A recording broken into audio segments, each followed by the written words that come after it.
Good morning. Welcome to First Parish in Bedford, a Unitarian Universalist congregation where we come together every week under the disco ball as a people with diverse beliefs and a shared commitment to bring more peace, more love, more justice, and more joy to the world.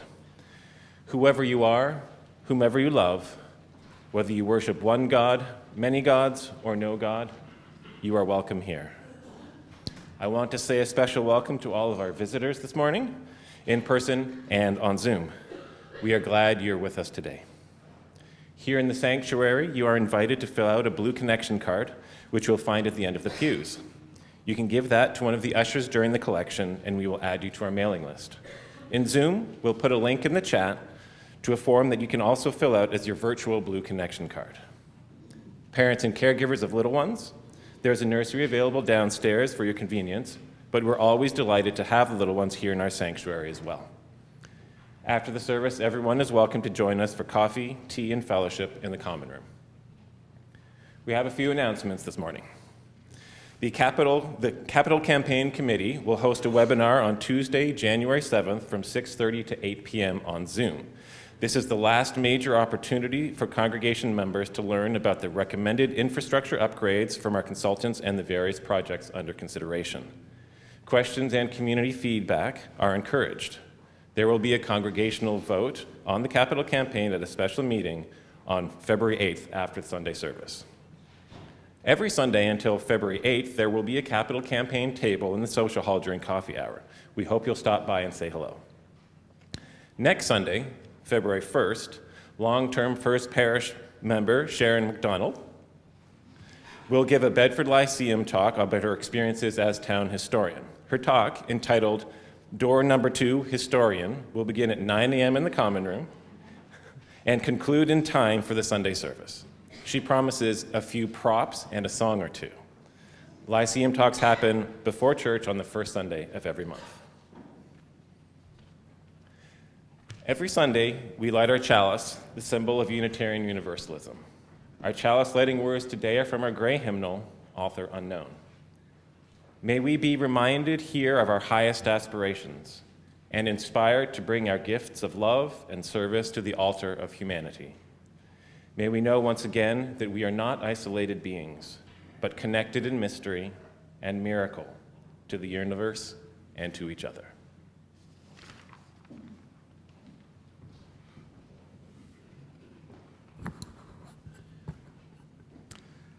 Welcome again. It is good to be back and good to be with all of you. Yesterday was a hard day for our country, and I'm sure we are bringing many feelings into this space today. Sadness, grief, anger, fear, maybe confusion, possibly others. It's all welcome here. In this time together, let's make space for all these feelings and more so that we may hold them together. This is the place where we come to practice being human together, and all your humanity is welcome here. And so our opening words today are by the Reverend Angela Herrera. Don't leave your broken heart at the door. Bring it to the altar of life.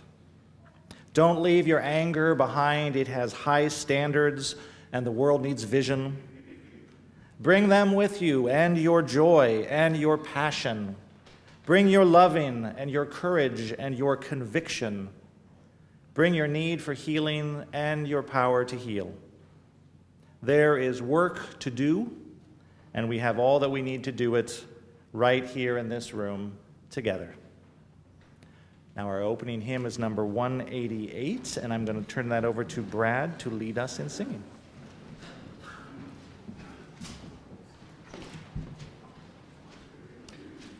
Please stand in either body or spirit.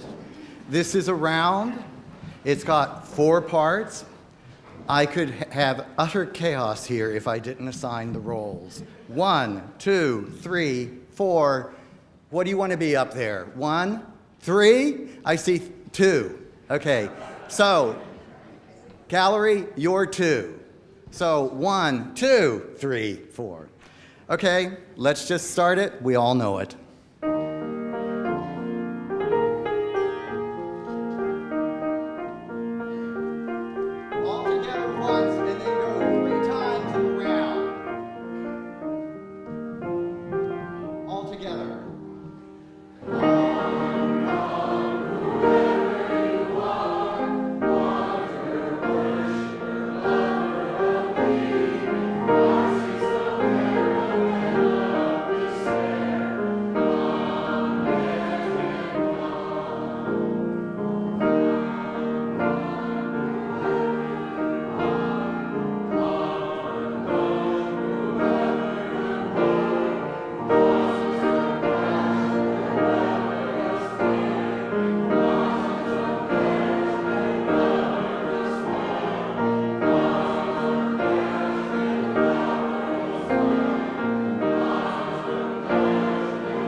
You get a little exercise today with your worship. Will you please rise again in body or spirit for our unison affirmation, which is in your order of service and on the screen. Love is the spirit of this church, and service is its law. This is our great covenant, to dwell together in peace, to seek the truth in love, and to help one another. El amor es el espíritu de esta iglesia, y el servicio es su ley. Este es nuestro gran pacto, vivir juntos en paz, buscar la verdad en espíritu de amor, y ayudarnos los unos a los otros. Please be seated.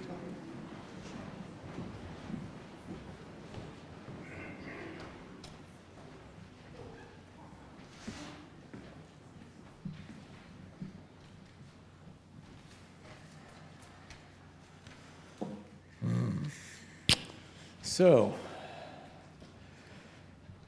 this isn't a silly story about animals, and it's not a rhyming tale about hope or kindness. Today's story is a true one, and it's a recent one. Yesterday, at my son's hockey game, I was reminded how quickly big feelings can show up in small places. My son's team was playing well, very well. They were working together, supporting each other, scoring, and yes, winning 6-0. And on the other side of the rink, one parent began to grow louder and angrier. He started yelling insults at the kids, calling them names, especially my son, after his hat trick. When my wife spoke up, simply asking him to stop and reminding him that his language wasn't appropriate, his anger grew. He made himself bigger. His voice got louder, and suddenly the insults were no longer aimed at the team, but at us. When he stepped towards my wife, I stepped in between them. I lowered my voice. I kept my hands visible. I tried to slow the moment, reminding him, chill, bring it down, like gently pressing the brakes on a car that was speeding. He then told me he was going to hurt me in several ways, including smash me in front of my kid in the parking lot, and that I better watch my back. In that moment, I felt a lot of things. I felt fear, anger, the urge to meet his energy. I wanted to say things that I knew could cut him down. I could see his insecurities. I wanted to protect my family as loud as possible. And yes, there are times when matching energy is necessary. We know that, right? There are real and present injustices that require us to raise our voice, to disrupt comfort and refuse silence, especially right now in this country. But not every confrontation is a movement moment. And not every raised voice moves towards peace and safety. I knew my oldest was watching. My youngest child was just a few feet away on the ice. And I believe deeply as a Unitarian Universalist that every person has inherent worth and dignity, even when they are acting in ways that make it hard to see. I don't know where this man was really coming from, what weight he was carrying. I don't know who taught him that anger was the same thing as strength, or that being loud meant being in control. But I knew this much.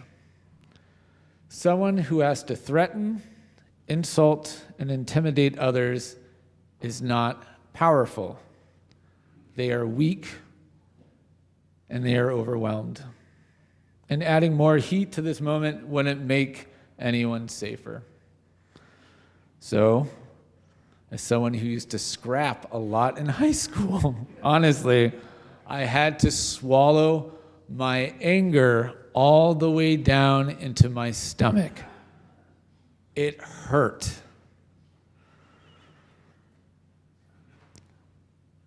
He came at me again, and I said, I think you're better than this. Be better than this for you and your kid. He laughed. He swore at me and my wife. He told me I was dead meat like we were in some John Hughes movie. I was like, what? Come on. And then he asked, what are you going to do? Like this. I said, I'm going to watch my kid play hockey. That's why we're here. I hope you do the same. And I turned my back. That didn't magically fix everything, but it kept the moment from becoming something worse. Other dads from his team came and guided him back to their side of the rink, patting him on the back. Job well done. Oh, the North Shore. No, I'm joking. It's fine.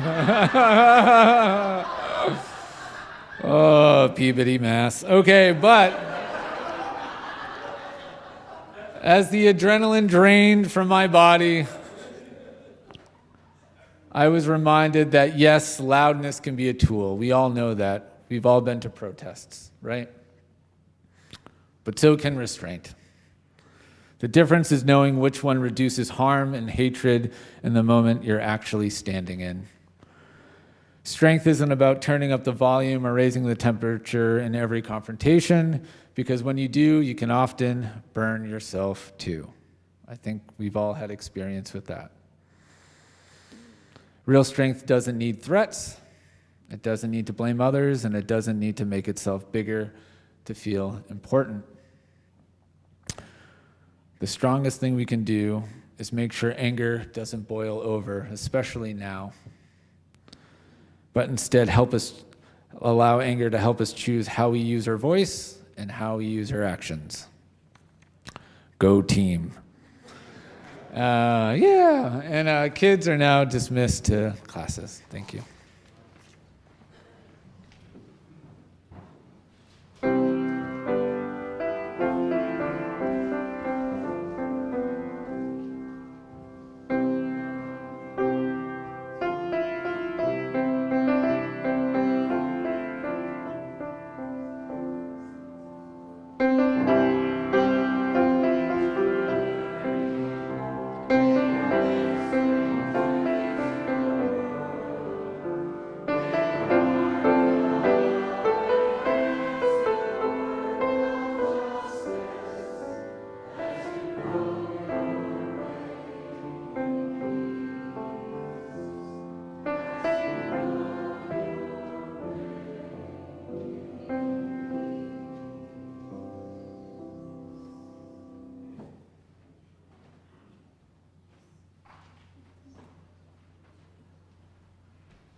Good morning. I'm Dan Bostwick.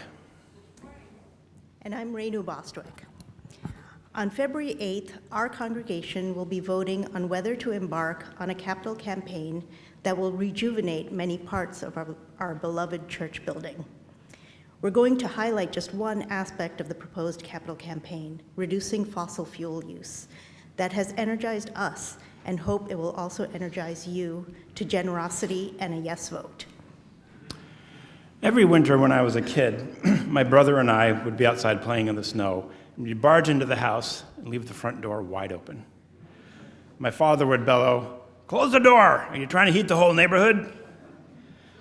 Dad didn't realize how ahead of his time he was in promoting sustainability.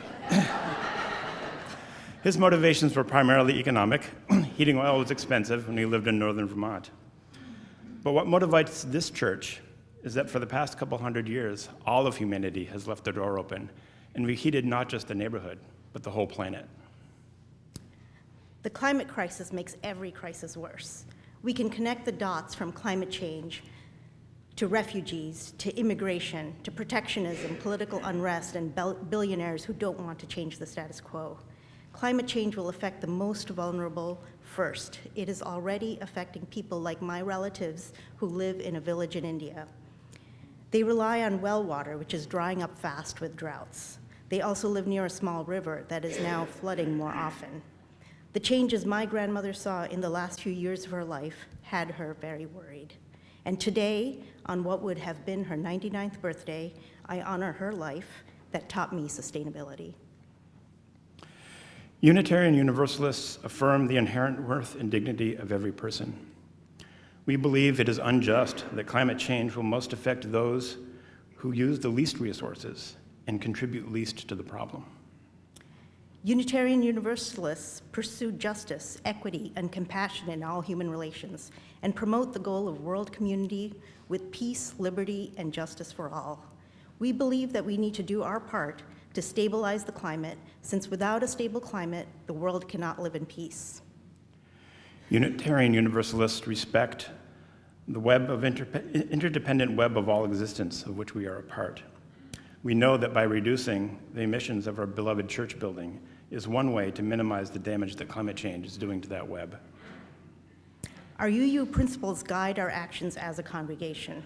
Doing what we can to mitigate the effects of the climate crisis is one way we affirm our principles. We have always been a congregation that steps up and acts on our principles, from civil rights and peace activism decades ago to climate activism in the past decade and immigration justice today. We are not hesitant to take action.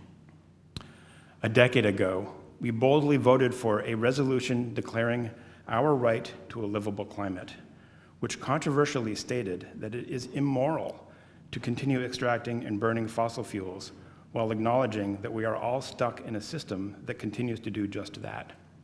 But we can unstick ourselves little by little. Parish members and staff have participated in many, many protests, public meetings, and legislative advocacy, with some even getting arrested protesting a new gas pipeline. Maybe less dramatic, but no less exciting, we installed heat pumps for efficient fossil-free heating and cooling in the building, which required digging the vault in the ground out there and even moving a tree.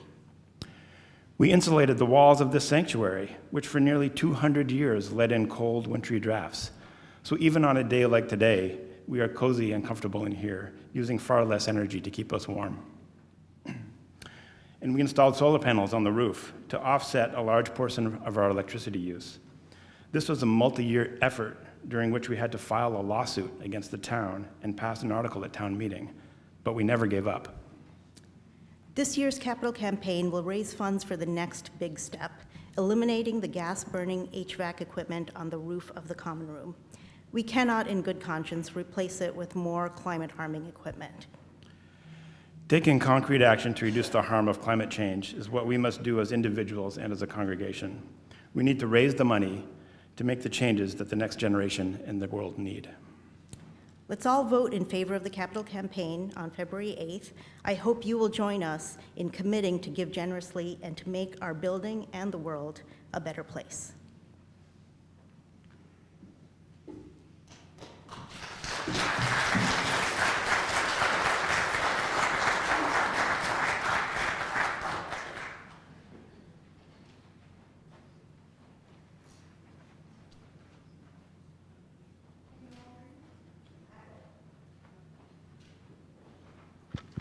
There we go. Hi, my name is Liz Connors, and I'm a member of the lay pastoral care team. And this is the time in our service when we invite you to share a joy, a concern, or sorrow with each other. After we hear from folks in the sanctuary, we will go on Zoom, and I will be here at the candle stand at the end of the service if anyone wants to light a candle in private.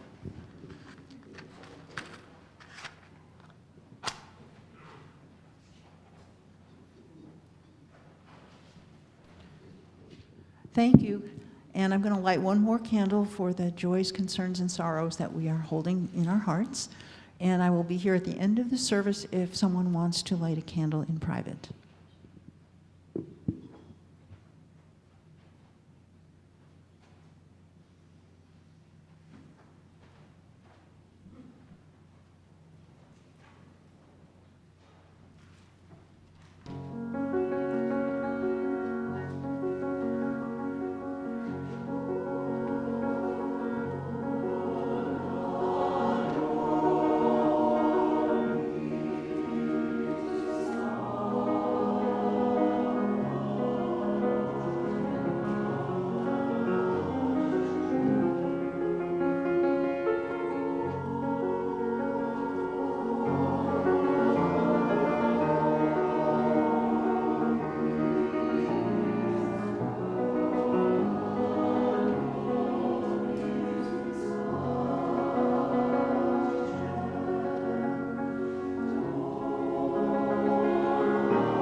There is so much noise on our phones and TVs, in Washington, on our local Facebook pages, in dueling protests and counter-protests on our streets. Contemporary discourse, if we can even call it that, is little more than a never-ending shouting match. And it's only getting louder. It's so easy to get drawn into the argument, to feel compelled to yell back, to add to the cacophony. There's a fundamental contradiction here. All humans have a need to be heard, but if we are all shouting, that can never happen. What if we decided instead to turn down the noise? What if we chose to practice listening? You're probably all familiar with the recommendation to disconnect when we feel overwhelmed by the news, by social media, by life. It's good advice, of course, but let me reframe the idea slightly. When you do this, don't just disconnect, reconnect. Use this as an opportunity to listen closely, away from the chaos. Go for a walk in the woods and savor the sound of the snow crunching under your feet. If you're a knitter or live with one like I did for the first 20 years of my life, enjoy the subtle clicking of the yarn as it transforms into a scarf, and take satisfaction in recognizing the difference between the sound of metal and wooden needles. Sometimes as the church bell chimes the hour, I just stop and listen. I especially love when the note gradually decays after the final hammer strike, eventually slipping across the threshold from sound to memory. And I can no longer tell whether I am still hearing it or just remembering. The enhanced sense of well-being that comes from this type of habit is reason enough to do it regularly. It's tempting to stop right there, content with these mental health benefits, and sometimes that's exactly the right thing to do. But knowing that this congregation likes to bias toward action, let me suggest taking another step. The deep listening practice we use to reconnect can also help us to re-engage. If we remind ourselves to listen first in the midst of tumults, otherwise known as current events in 2026, perhaps we'll be able to better filter through some of the noise. If there's a social cause that's meaningful to us, let's move beyond the most recent inflammatory hot takes and seek out perspectives and information that will help us to understand the issue more deeply. Richard Callahan of Callahan's Karate here in Bedford likes to say, talk and you're repeating something you already know. Listen and you might learn something new. I'll phrase it this way: build knowledge before opinion. And part of that process should be to open ourselves up to differing views. We're under no obligation to tolerate hateful rhetoric, of course. But by listening respectfully to those with whom we don't agree, perhaps we'll gain some empathy for the hurt and fear at the root of those ideas.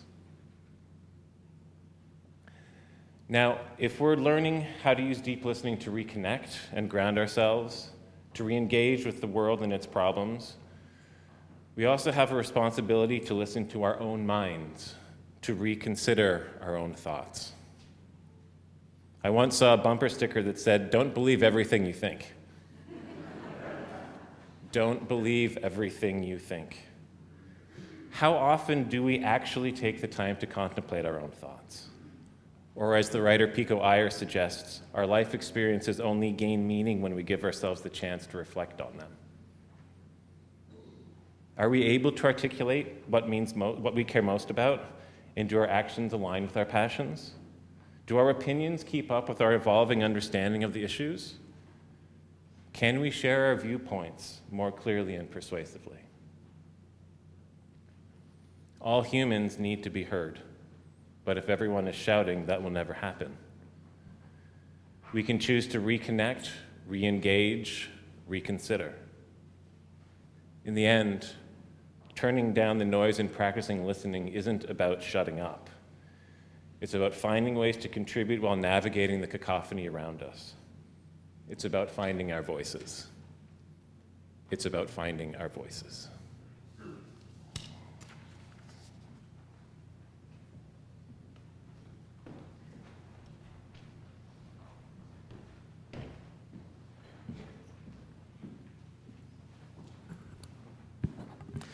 Every Sunday, First Parish takes an offering so that the life and good works of this community can be sustained. In a moment, we will listen to some beautiful music, and the ushers will come around with their collection baskets. You can also give online with the QR code on your screen. The offering will now be gratefully received. May it be joyfully given.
Thank you to the choir and the musicians for all of the beautiful music today and more to come. Let's take a breath together. And maybe move your body a little bit if you need to. I recognize that the hour is late and we are coming to the sermon late. And I am going to deliver it anyway. So, what are you going to do?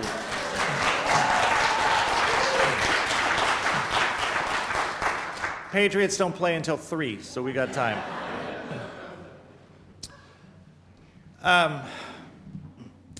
It was honestly difficult to write this sermon in light of everything that I've seen and heard in Minneapolis in the last 3 days, and particularly in light of yesterday's murder of Alex Jeffrey Preddy by ICE, the third shooting and the second murder in 17 days.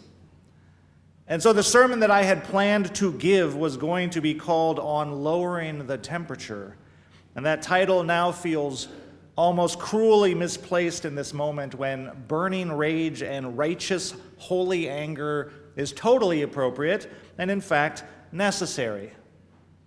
And I am struck by the images I saw last night of the people in Minneapolis coming together peacefully in the freezing cold to light candles and to lay them in the streets. I cannot imagine the level of rage and fear and grief they are feeling, but last night, for all that, the city was peaceful. They held vigils, they lit candles, they chanted and sang songs, they gathered together in the cold and the dark to witness and to love on each other.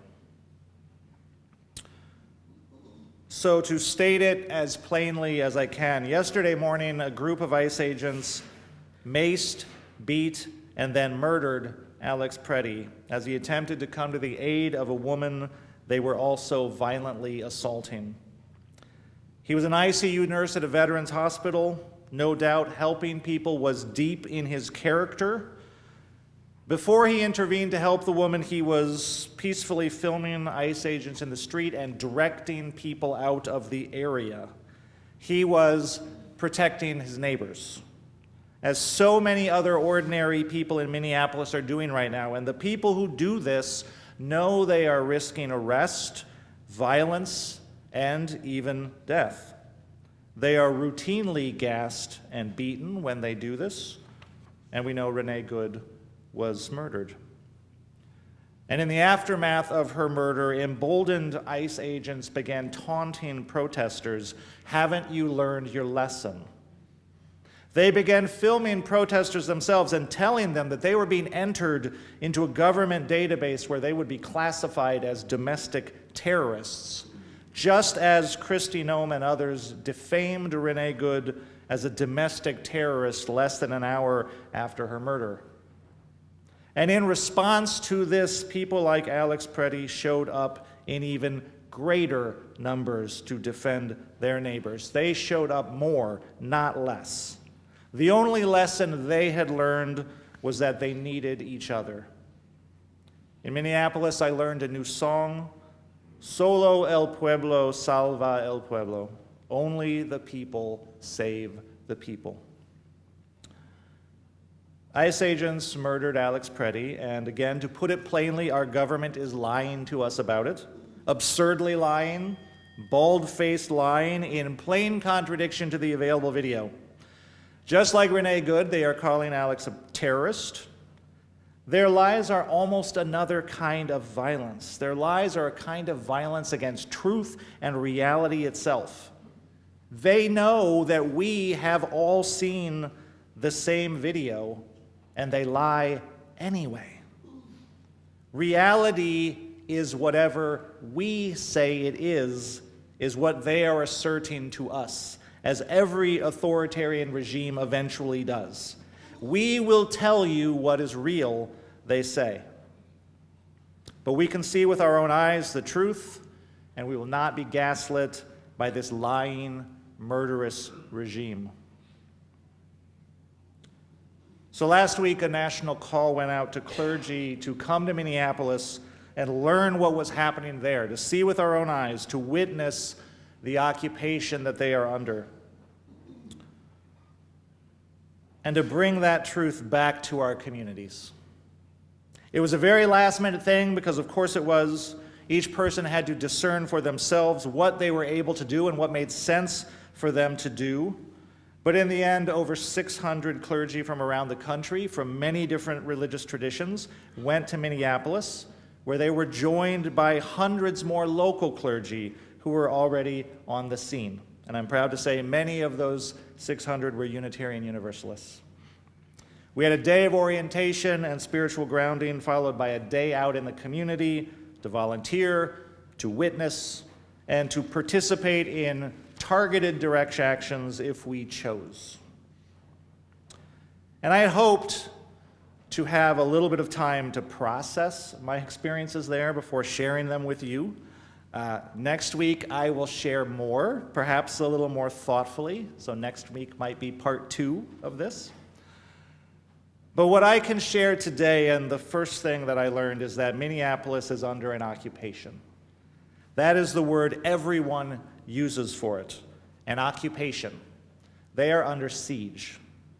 Everyone feels it. Everyone is afraid, and for good reason. People are being disappeared there, seemingly randomly at any time in any place. Someone is walking down the street, someone is waiting at the bus stop, someone is crossing a parking lot. A caravan of cars races up, a throng of agents burst out and surround them, and they are gone just like that. It happens in minutes. Racial profiling is commonplace. Anyone who looks non-white or speaks with an accent can be stopped at any time and be demanded that they prove that they belong, or else they are taken away. Constitutional rights are routinely violated, and resistance or noncompliance is answered with brutal violence. No one is safe from this. It doesn't matter if you are here legally. It doesn't matter your citizenship status. People are afraid to leave their homes. They are afraid to go to work, go to school, get food, get medical care. Business is down for many. People are afraid to go out and shop. Children are terrified. They're traumatized. Teachers report their classes are half empty. Schools are forced to close again and to return to virtual classes to keep their students safe. Some Latino churches sit nearly empty, down 80% or more because people are afraid to go. And those churches are at risk of simply failing because of the lack of collections.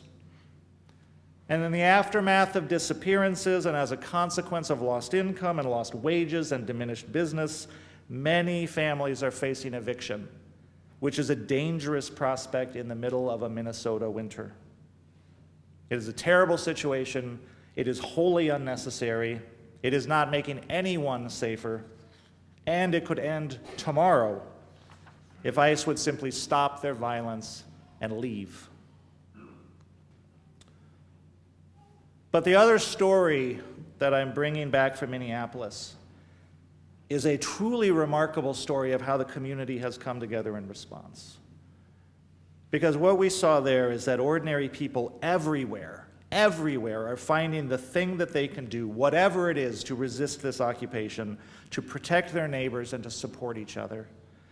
And for some people that means, yes, coming out into the street as observers and filming and documenting and blowing whistles and alerting the community to ICE's presence. But for many more people, that means giving people rides, people they know, people they don't know. It means delivering groceries to people who are afraid to leave their homes, bringing medicine to people who are afraid to go pick up their prescriptions. It means organizing fundraising drives to pay people's rent. People take shifts standing guard around schools at release time so that children can be safe. People take shifts standing guard around restaurants during shift changes so workers can safely go to work. People are looking after children, they are looking after the elderly, they are checking in on people, they are caring for their neighbors. And ordinary people are organizing in extraordinary ways, spontaneously, without experience, just stepping in to do what they can do to meet a need. And people build as they go, they improvise, they learn, they expand. So one church we talked to, they had this idea to, what if we created a list matching people who need food and people who might be able to donate food? Because they know there's a need out there. They'd never done anything like this before. They built like a Google form, I don't know. They put it out there. Register on this form if you need food. They thought they might get 10 families, ask them for help. Within a few hours, it was hundreds. Within a few days, it was thousands. And in response, they organized a truly massive food pantry. They had never done anything like this before. They now deliver meals to 1,500 families daily, more than 10,000 over the course of a month, and hundreds of volunteers make this effort possible. And it is not without risk. The drivers are targeted by ICE. They have to be specially trained to deal with that. Unbelievably, ICE has learned if they follow people from food pantries or follow people to grocery stores, they can target the people the food is being delivered to. They can target the drivers. The drivers go anyway.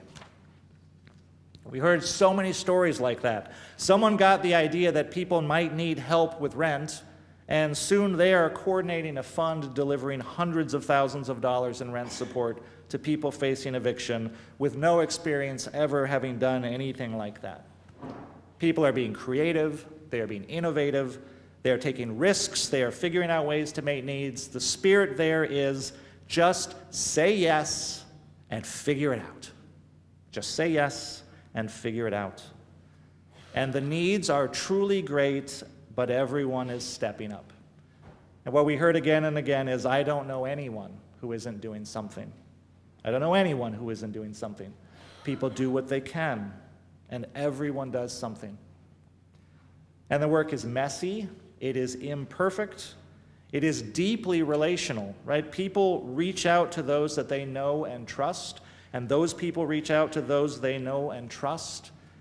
And in the process, people are expanding their relationships, they're getting to know their neighbors, they're building community. People of all different backgrounds and beliefs, different ethnicities, orientations, cultures, economic situations, legal status, they are all coming together and working together to care for and protect each other. Solo el pueblo salva el pueblo. Only the people can save the people. So Minneapolis is answering occupation with love.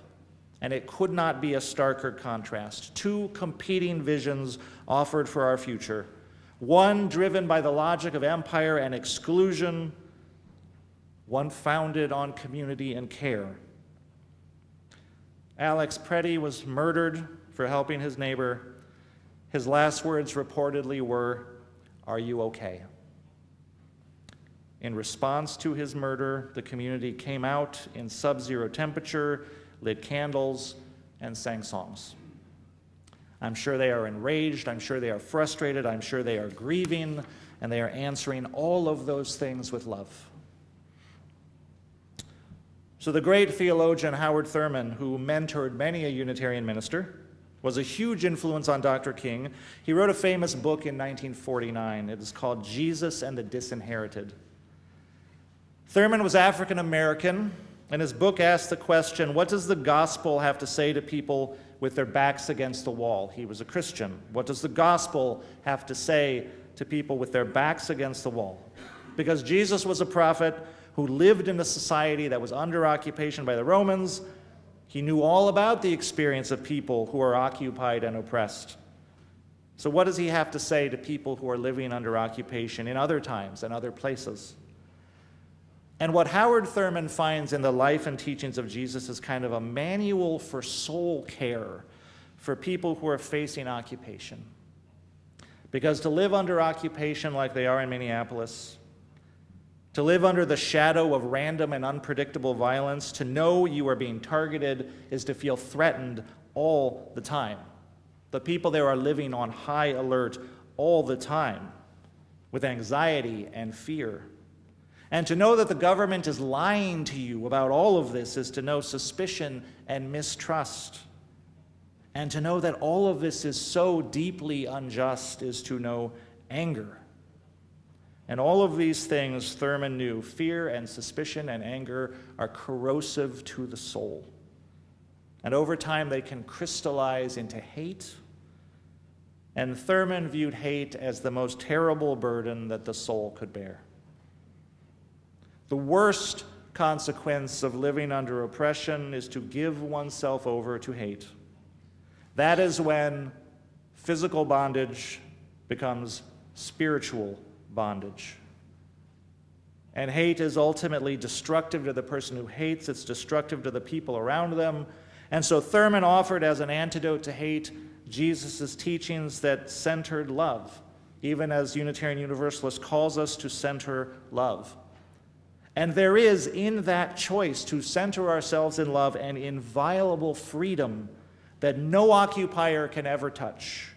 You can do whatever else you may with all of the implements of violence at your disposal, but you cannot make me hate.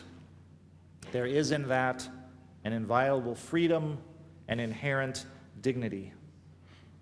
And so the people of Minneapolis are responding to occupation with love. This is what we do, those of us who have chosen a different logic than the logic of empire and exclusion. Those of us who have set our hearts on a different vision of the world and a different future for our children, one grounded in community and care. And can I share just a small story from our local resistance here? We were standing out at the ICE office in Burlington, as so many people do now, every week, almost daily. And across the street from us, there were pro-ICE counter-protesters, and one of them was yelling hateful things at us, as they do. And a person standing next to me said of the counter-protester, "Their hands look cold. Do you think we could bring them some hand warmers?" Because that is what we do. This administration thrives on polarization and anger and hate, on us versus them. It is practically the whole of their politics. And there is a different vision at work in Minneapolis and in so many communities that are resisting. And certainly we have cause to be angry, and we may need to turn up the temperature of our anger because the lives and well-being of so many people are at stake. But anger must not become hate. Esau McCauley, a professor and a theologian, wrote just yesterday in the New York Times, he noted how wisely it is in this day for us all to seek and find what he called the fellowship of anger, to make fellowship more and more with people where what we share is anger at a specific group of people. And then it's so easy for us to be in our bubbles. And within these fellowships of anger, we can almost define ourselves by our anger at this other group. And then it is so easy for anger to become hate. But there is no path forward for our nation in hate. We all have to live with each other. And somewhere there has to be room for healing and reconciliation. There has to be. On Thursday, while we were there in Minneapolis, J.D. Vance came to Minneapolis to turn down the temperature. J.D. Vance is not the guy they call on to do that. He's the guy they bring out to throw gasoline on the fire, right? But we do need to turn down the temperature in this country. And when I say turn down the temperature in this context, I do not mean to forswear our anger or to ignore the evils that are happening or to not resist occupation. And it does not mean that we will not be in conflict with other people who think differently or vote differently or want different things. It does mean to allow space for curiosity about why someone might see the world very differently than I do. It means to listen and to hear other people's stories, as Ian so wisely reminded us. To listen, and then to listen, and then to listen. And it means to leave hope open in our hearts, that other people's hearts and minds can change, that people can come to want new things as they learn new things, and not allow anger to tip over into hate, because hate only destroys, whereas love is creative, love heals and transforms. We know that love can bring down walls of prejudice and fear and indifference. Love does not count any person as lost, and it invites us to reconciliation. I came back from Minneapolis angry, and this is a time for anger. And I also came back tremendously full of hope.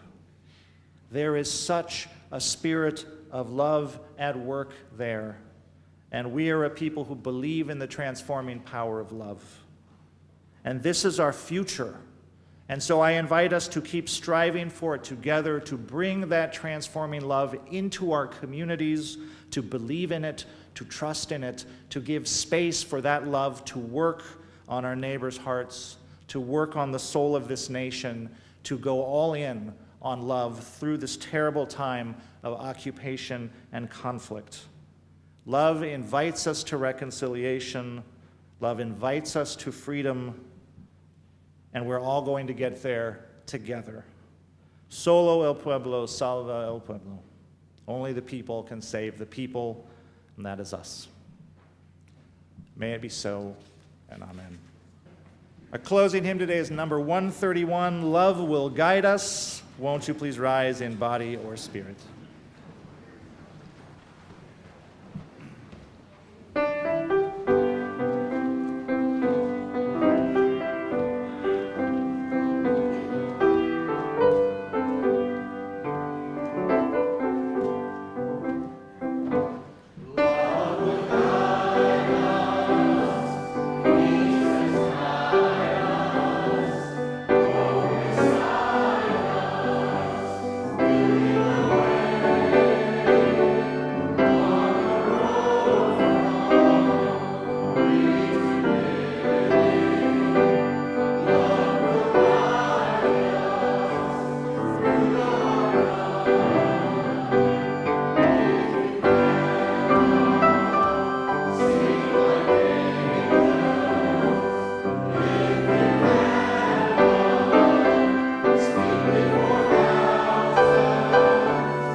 Our closing words today are by Dr. King. Returning hate for hate multiplies hate, adding deeper darkness to a night already devoid of stars. Hate is too great a burden to bear. I have decided to choose love. Now we extinguish the flame of our chalice, but not the light of understanding, the warmth of compassion, or the fire of commitment. Let us take those with us until we meet again. Go in peace.